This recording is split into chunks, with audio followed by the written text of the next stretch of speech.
কি সূরা ইয়াসিন লিখে রাখছে, কিন্তু নর্মাল কালি না, ওটাও এক ধরনের মার্বেল পাথর। মনে হচ্ছে মরুভূমির মধ্যে দিয়ে যাচ্ছি। কোনো ডিম দেওয়া হতো মনে হয় ইনস্ট্যান্ট ভাবে এটা একদম ভাজি হয়ে যেত। এই শহরটা এমন একটা শহরে আর মাথার ওপর হাত পা একদম জ্বলে যাচ্ছে। Welcome to Agra.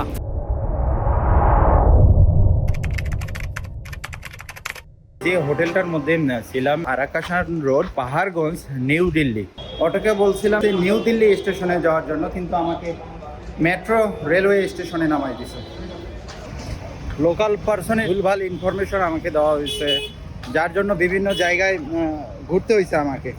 এখন এক অটোওয়ালা বললো চলেন আপনি তো আগ্রা যাবেন, আমি আপনাদের টিকিট কেটে দেওয়ার ব্যবস্থা করতেছি। উনি আবার শপের মধ্যে নিয়ে গেল টিকিট কাটার জন্য। 1300 না 1400 টাকার মতো লাগবে। 1400 টাকা দিয়ে যাওয়া উচিত হবে না, তাই ওখান থেকে বাস স্ট্যান্ড কোথায় আছে ওখানে সাজেস্ট করলো যে কাশ্মীর গেট যান। কাশ্মীর গেটে গেলাম প্রায় 100 টাকা দিয়ে, ওখান থেকে কোনো বাস যাচ্ছে না। সিএনজি নিলাম। কিছুখানি আসতেই বোঝা গেল যে আমার সিএনজিওয়ালা যে বাংলা কথা বলতে পারতেছে, উনি তারপরে আমাকে সাজেস্ট করলো আপনি এখান থেকে 2 জায়গা থেকে বাস পাবেন। এক হচ্ছে নয়ডা, আর একটা কি জানি জায়গার নাম বললো। 400 টাকা নিচ্ছে। উনি আমাকে বললো যে তার নাকি 100 টাকার মতো টোল দিতে হবে। ওই নিজামুদ্দিন রেলওয়ে স্টেশন থেকে 8টা 10 মিনিটে ছেড়ে যায়। সব থেকে আমি বড় ভুল করছি, নিজামুদ্দিন রেল স্টেশন না গিয়ে মনে হচ্ছে মরুভূমির মধ্যে দিয়ে যাচ্ছি। খুব বেশি প্যারার মধ্যে সম্মুখীন হয়েছে। আমাকে যেখানে নামাই দিছে সেখান থেকে আরো 14 কিলোমিটার দূরে আগ্রা। শেয়ার ট্যাক্সিতে উঠছে।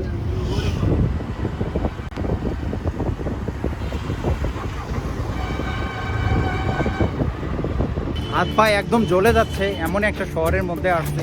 এর চেয়ে ভালো কোনো রেস্টুরেন্ট আমার চোখে পড়লো না, তাই এখানে খাবার খেতে আসছে। ভাত আছে, 4টা রুটি আছে, ফুলকপির তরকারি আছে, এদিকে ডাল আছে। ভালোই আছে খাবার, খারাপ না, খেতে হবে।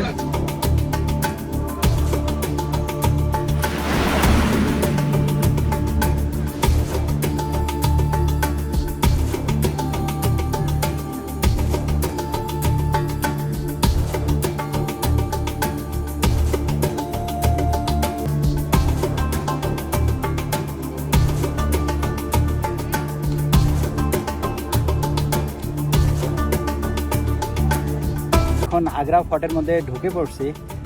একটু হলেও ভালো লাগতেছে, অনেক বেশি বলবো ভালো লাগতেছে। আসার পর দেখতেছি ক্যাশ যে টিকিটটা আছে সে টিকিটটা হচ্ছে না। কি একটা ঝামেলা! যারা অনলাইনে টিকিট করে দিচ্ছে ওখান থেকে টিকিট কাটলাম। আমার চারিদিকে এমনভাবে বাউন্ডারি করে তৈরি করা হয়েছে, মনে হচ্ছে আমি হয়তো মোগল আমলে চলে গেছি, এরকম একটা ফিল পাওয়া যাচ্ছে। Weather condition too much high, almost 50 degree সেলসিয়াসের মতো। এক্স্যাক্ট আমি বলতে পারতেছি না, তবে নিঃশ্বাস যে নিচ্ছি সেই নিঃশ্বাস নিতেও কষ্ট বেশি হচ্ছে। মানে এমনভাবে গরম ভেতরে ঢুকতেছে, পানির পিপাসা অনেক বেশি পেয়েছে, পানি নিয়ে ঢুকতে দিচ্ছিল না। আমি যে একটু হেঁটে হেঁটে সামনের দিকে যাব, জুতা পর্যন্ত এমনভাবে গরম হয়ে যায় যে পা যে জুতার ভেতরে আছে বোঝা যাচ্ছে না, মনে হচ্ছে আমি আগুনের উপর পা দিচ্ছি, এরকম একটা অবস্থা।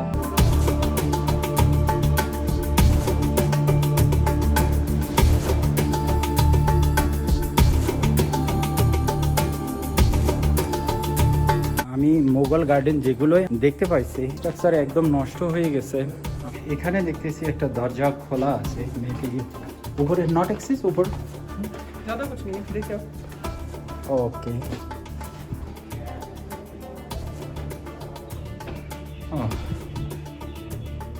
ঘরগুলো কিন্তু অনেকটা একই। সামনে তো আরো অনেকগুলো ঘর দেখা যাচ্ছে। যে সিঁড়িটা দিয়ে উঠতেছিলাম ঠিক তার অপোজিটে একটা হচ্ছে অন্ধকার সিঁড়ি আছে। অন্ধকার সিঁড়ির মধ্যে উঠে আমি দেখতেছি, যাচ্ছি। ওকে ওকে,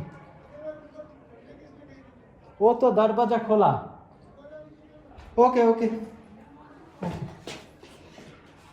আসলে দরজা খুলে দেওয়া হয়েছে, অথচ আমি উপরে উঠছি, আমাকে নিচে নামতে বলতেছে। উপরে উঠছিলাম, উপরে ওঠার পরে দেখলাম খুবই সুন্দরভাবে কিন্তু সব কিছু দেখা যাচ্ছিল উপর থেকে, কিন্তু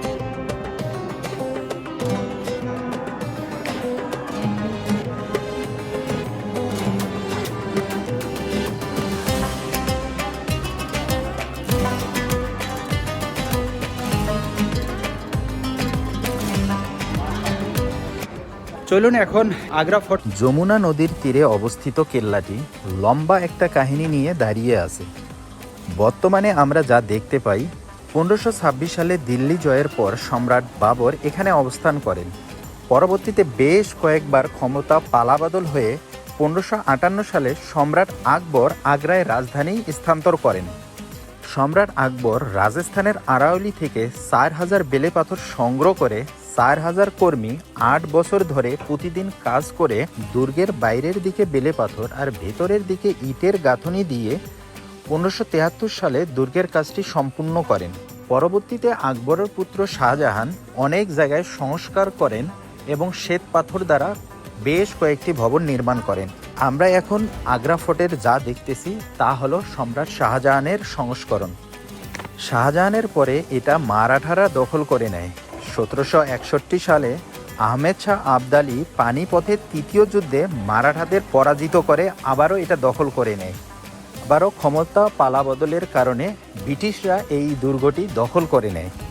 খুবই আশ্চর্যজনক একটি ব্যাপার, দুর্গে হাতি এসে আক্রমণ করতে না পারে এজন্য দক্ষিণ গেটটি 60 ডিগ্রি অ্যাঙ্গেলে ঝোঁকানোভাবে নির্মাণ করা হয়েছিল। আর এটি 1983 সালে ইউনেস্কো ওয়ার্ল্ড হেরিটেজ সাইট হিসাবে লিপিবদ্ধ করেন। কেল্লায় যে কয়টি স্থান অনেক বেশি উল্লেখযোগ্য তা হচ্ছে খাসমহল, শীষমহল, মুহাম্মদ ব্রুজ, দেওয়ানে খাস এবং দেওয়ানে আম।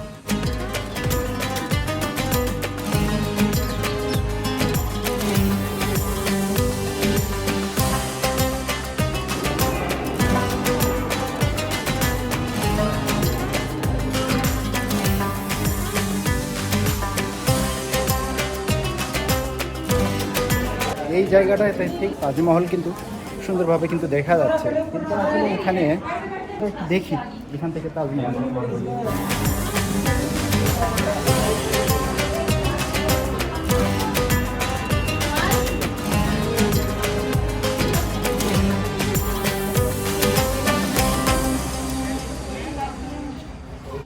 মোটামুটি আমার আগ্রা ফোর্ট ঘোরাঘুরি শেষ।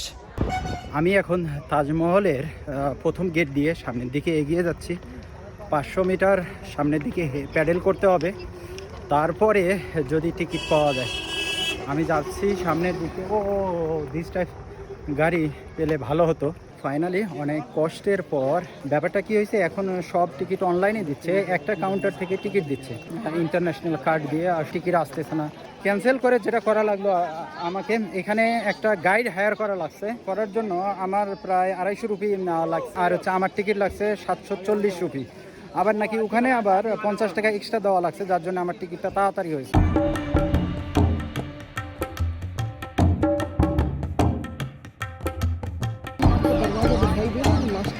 হ্যাঁ হ্যাঁ হ্যাঁ,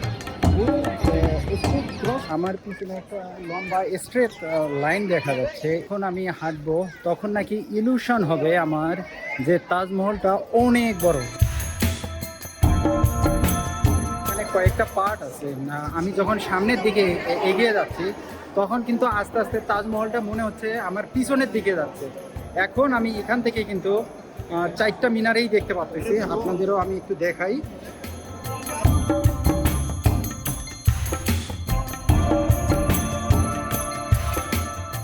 আমার এইদিকে হচ্ছে জিদ তাজমহল, আর এইটা হচ্ছে মেহমানখানা। স্টোরটার কালার ওইটা হচ্ছে ব্লু কালার, যার জন্য পানির কালারগুলো কিন্তু একদম ব্লু হয়ে গেছে। যে সময় এই তাজমহলটা নির্মাণ করা হয়েছিল, ওই সামনে একটা পানির টাঙ্কি বলে, যেমনটা ঘোড়া দিয়ে চরকির মতো ঘোরানো হতো, ওভাবে ঘোরাতো, তখন এই ফোয়ারাগুলো চলতো। মহল বানাইতে তো 22টা বছরের সময় লাগছে। মমতাজকে ওখানে দাফন করা হয়েছিল। পরে এইটা নির্মাণ হওয়ার পর তারপরে এখান থেকে ওখানে শিফট করা হয়েছে। কিন্তু আমার কিন্তু পারমিশন আছে ওই ভিতরে যাওয়ার জন্য। এখন ভেতরে যাব। ব্যানারে দেখতেছি যে স্ট্রিক্টলি নিষেধ আছে ভিতরে ভিডিওগ্রাফি বা ফটোগ্রাফি করার জন্য। সো এখন আমি যাচ্ছি ভিতরে। মাত্র বের হয়ে আসলাম একদম তাজমহলের ভেতর থেকে। যখন আমি প্রথমে ঢুকেই দেখলাম একটা হচ্ছে নিচে, একটা হচ্ছে 4 কোণা গর্ত। 5 বছর আগে নিচে যাওয়া যেত। ওইটার পরে তো তাজ এবং শাহজাহানের ইয়াটা চারিদিকে ঘুরলাম, ঘুরে ঘুরে দেখলাম। সুন্দর, কিন্তু উপরে শুধু একটা লাইট দেওয়া। ওদিক দিয়ে ভেতরে আস্তে আস্তে চারিদিকটা খুবই সুন্দর। শুধু যে সমাধিস্থলটা আছে, সমাধিস্থলের ওখানে হচ্ছে ফটোগ্রাফি নিষিদ্ধ।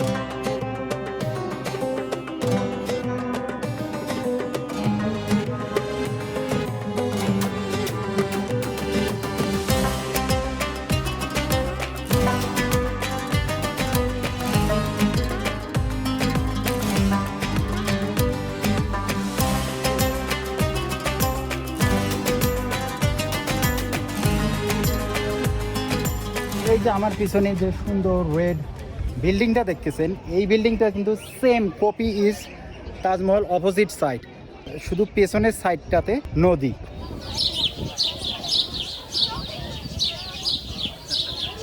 ওই যে সামনে কিন্তু ফোয়ারাগুলো আছে, ফোয়ারাগুলো কিন্তু চলতেছে না। এমনিতেও ওয়েদার টু মাচ হট, কিন্তু ফোয়ারাগুলো চললে হয়তো আরও একটু ভালো লাগতো। এখন যেদিকে যাবেন এই সাইডটাতেও যেমন, পিছন সাইডটাতেও তেমন, সামন সাইডটাও তেমন, এবং এই সাইডের অপোজিট সাইডটাও কিন্তু সেমই। তাজমহলকে পেছনে ফেলে এখন এক্সিট গেটের সামনে চলে এসেছি।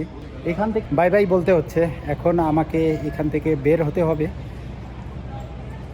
তবে যদি ভিডিওটি ভালো লেগে থাকে তাহলে অবশ্যই লাইক করবেন, চ্যানেলটি সাবস্ক্রাইব করবেন, অথবা ফেসবুক পেজটি ফলো করবেন। দেখা হবে আবারও লখনউ থেকে। Tata Taj Mahal, C you again.